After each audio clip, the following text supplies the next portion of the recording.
Brother నీ పేరేం పేరు? నా పేరు రాఘవేంద్ర.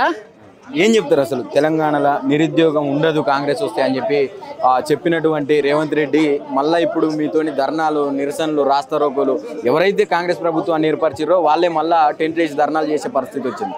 ఏం చెప్తారు? వచ్చిన సంవత్సరం లోపే 2 లక్షల ఉద్యోగాలు మేము భర్తీ చేస్తామని చిక్కడపల్లి లైబ్రరీకి అదే రాహుల్ గాంధీ గారు రేవంత్ రెడ్డి గారిని తీసుకొచ్చి మన అశోక్ నగర్ చౌరస్తాలో కూర్చొని 2 లక్షల ఉద్యోగాలు భర్తీ చేస్తాము, మీరు మాకు ఓటేయండి, మీ తల్లిదండ్రులతో ఓటేయండి అని చెప్తే ఇక్కడ నుంచి మేము మా పుస్తకాలన్నీ వదిలిపెట్టి పల్లెటూర్లకు వెళ్ళి మా గ్రామాలకు వెళ్ళి మా తల్లిదండ్రులకి వాళ్ళకి ఇష్టం లేకపోయినా అరే బాబు మా తల్లిదండ్రులు మా చుట్టుపక్కల వాళ్ళు కేసీఆర్ మాకు రైతు బంధు ఇస్తున్నారా, పెన్షన్ ఇస్తున్నారా, ఎందుకు కాంగ్రెస్ వాళ్ళతో మనం గతంలో 10 ఏళ్ళు కూడా టీఆర్ఎస్ గవర్నమెంట్ రాకముందు మొత్తం కాంగ్రెసే కదరా పాలించినది, అప్పుడు ఏమైనా ఉద్యోగాలు ఇచ్చిందారా, మన భవిష్యత్తు బాగా పడిందంటే కూడా లేదు ఈసారి రేవంత్ రెడ్డి వస్తే కంపల్సరీ మా ఉద్యోగాలు మాకు ఇస్తాడని చెప్పి తల్లిదండ్రులు అడుక్కొని ప్రాధాయపడి ఊర్లో మేము ఓట్లు వేపిస్తే ఈరోజు రేవంత్ రెడ్డి గారు మీరు ఏం చెప్తున్నారు? ప్రతి మీటింగ్లో ప్రతి సమావేశంలో 50,000 ఉద్యోగాలు ఇచ్చినాం, 60,000 ఉద్యోగాలు ఇచ్చినాం అంటే మా తల్లిదండ్రులు అడుగుతున్నారు, అరే రేవంత్ రెడ్డి 50,000 ఉద్యోగాలు ఇచ్చినాడంట కదా, 60,000 ఉద్యోగాలు ఇచ్చినాడంట, మరి నీకేం ఎక్కడ పోయినారో ఉద్యోగాలు అంటుంటే మేము తల ఎత్తుకోలేని పరిస్థితి. ఈరోజు సాయిబాబా ఇంట్లో లేదంటే 5 రూపాయల భోజనం తిని ఈరోజు నెలలకు తరబడి ఇక్కడ మేము అశోక్ నగర్ చౌరస్తాలో దిల్సుఖ్ నగర్లో తిండి లేక బట్టలు లేక తల్లిదండ్రులకు డబ్బులు అడగలేక ఇక్కడ నిరుద్యోగులు ఆడితే మేము చదువుతున్నాం. ఆ చదువుతున్న దానికి నోటిఫికేషన్ వస్తే కదా ఫలితం దక్కేది. కానీ కేవలం రేవంత్ రెడ్డి రంగు పూసి మారేడుకాయ చేయాలని ఒక ఆలోచనతో పదే అబద్ధాన్ని నిజం చేయాలని చెప్పి 50,000 ఉద్యోగాలు ఇచ్చిన 60,000 ఉద్యోగాలు ఇచ్చిన అబద్ధం మాటలు చెప్తున్నాడు తప్ప కేవలం రేవంత్ రెడ్డి డిఎస్సిలో ఒక 5,000 ఉద్యోగాలు, గ్రూప్ 1లో ఒక 60 ఉద్యోగాలు తప్ప ఎలాంటి ఉద్యోగాలు చేయలేదు. దయచేసి రేవంత్ రెడ్డి గారు ఇప్పుడు కూడా నిరుద్యోగులతో పట్టుకుంటే దేశంలోనే ప్రభుత్వాలు మారిపోయినాయి, రాష్ట్రంలో ప్రభుత్వాలు మారిపోయింది. ఉద్యమం పార్టీ అయినా బీఆర్ఎస్ గవర్నమెంట్ని ఇంటికి పంపించిన వాళ్ళం మిమ్మల్ని పంపించలేమా? మాకెంత కాదు అదే ఖాళీ కుర్చీలు మీ కాంగ్రెస్ గవర్నమెంట్ యొక్క కుర్చీలు కూడా ఖాళీ చేస్తాం.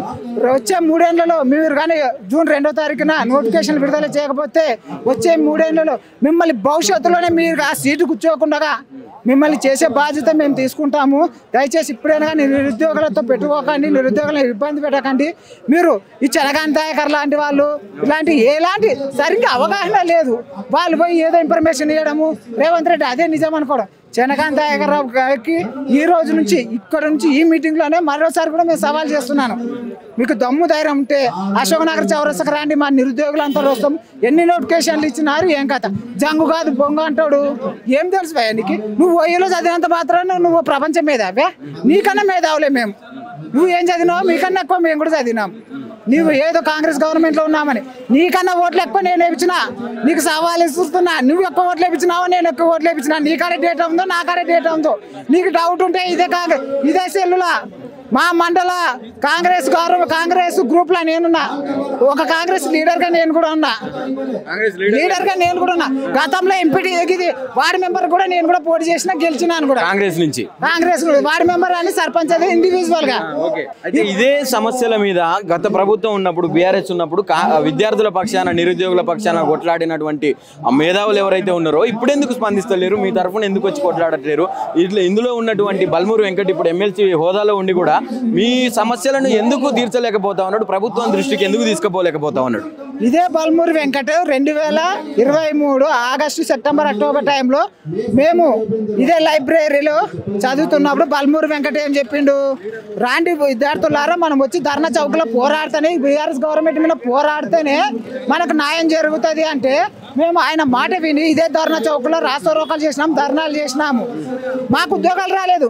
బల్మూరు కాంగ్రెస్ గవర్నమెంట్ మేము గెలిపించిన తర్వాత బల్మూరు వెంకటకి ఎమ్మెల్సీ పదవి వచ్చింది. ప్రశాంతంగా నేను నిరుద్యోగిని కాదు, ఇప్పుడు నాకు పోస్ట్ వచ్చింది, నాకు విద్యార్థులు రాజకీయ అంతే. ఇది రాజకీయ నాయకులు ఏంటో వారి స్వార్థం కోసం వాడుకుంటారు, వాళ్ళ స్వార్థం కోసం నిరుద్యోగులను వాడుకుంటున్నారు. చివరికి వాళ్ళకి పదవి వచ్చిందంటే వదిలేస్తారు అంతే. ఇది ఈ బల్మూరు వెంకట్ని చనగాని దయాకర్ రావుని ఈ రోజు ప్రశ్నిస్తున్నా, ఈ రోజు మీకు పదవి వచ్చి ఉండొచ్చు, మీరు ఆగి ఉండొచ్చు, మా నిరుద్యోగులను పట్టించుకోవచ్చు. సమయం ఎక్కువ రోజులు లేదు. ఆల్రెడీ కాంగ్రెస్ గవర్నమెంట్ 2 సంవత్సరాలు పూర్తి కాబోతుంది, కేవలం 3 సంవత్సరాలే ఉంది. తర్వాత మీ పరిస్థితి ఏంది? ఇదే నిరుద్యోగులు అదే గల్లి గల్లి సందును తిరిగి మిమ్మల్ని మరోసారి ఓడిస్తాము. మిమ్మల్ని శాశ్వతంగా బీఆర్ఎస్ గవర్నమెంట్ కన్నా కొన్ని సీట్లు ఇచ్చినా మేము కాంగ్రెస్ గవర్నమెంట్కి అది కూడా ఇవ్వము. 100 ఏళ్ళ కాంగ్రెస్ గవర్నమెంట్ తెలంగాణలో 4 రూపాయలు లేకుండా చేసే బాధ్యత ఈ నిరుద్యోగులు తీసుకుంటాం.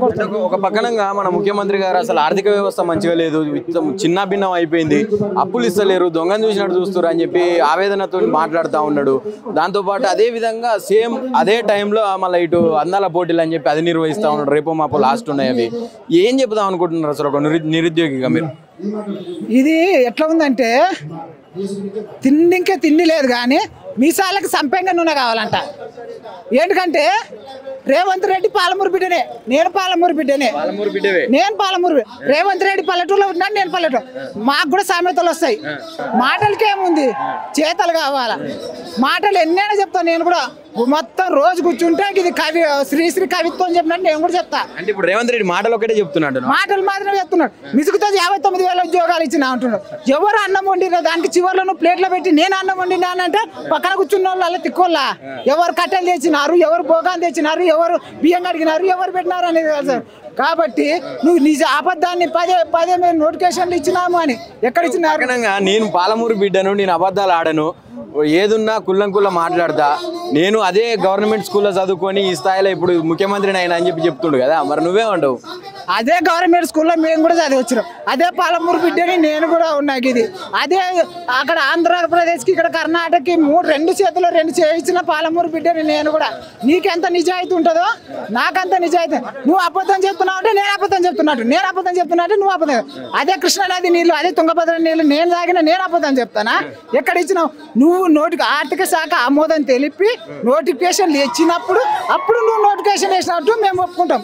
ఎవరు అన్నం వండిన దానికి నువ్వు వచ్చి వడ్డిచ్చి నేను ఇచ్చిన.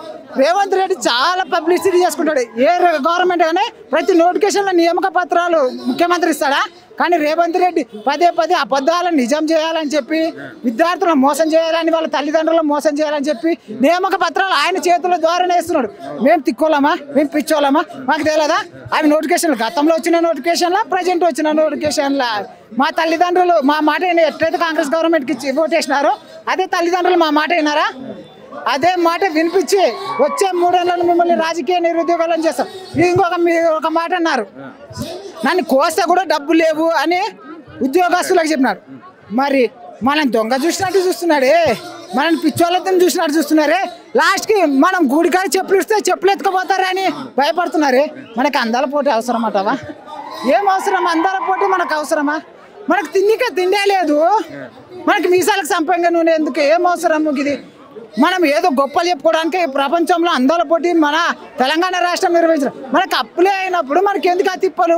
అయితే ఇప్పుడు నువ్వు ఒక మాట మాట్లాడుతూ అన్నావు, నిరుద్యోగులు తలుచుకుంటే మళ్ళా రాజ్యం కూలుతుంది, కాంగ్రెస్ని నామరూపాలు లేకుండా చేస్తామని చెప్పినావు. కానీ రేవంత్ రెడ్డి ఏమంటా ఉన్నాడంటే, నేను మహిళా అభివృద్ధి ప్రధానంగా పెట్టుకున్నా, మహిళలు ఓట్లు వేస్తే చాలు, నాకు నేను మహిళల ఓట్లతోనే గెలుస్తా అని చెప్పి చెప్తా ఉన్నాడు.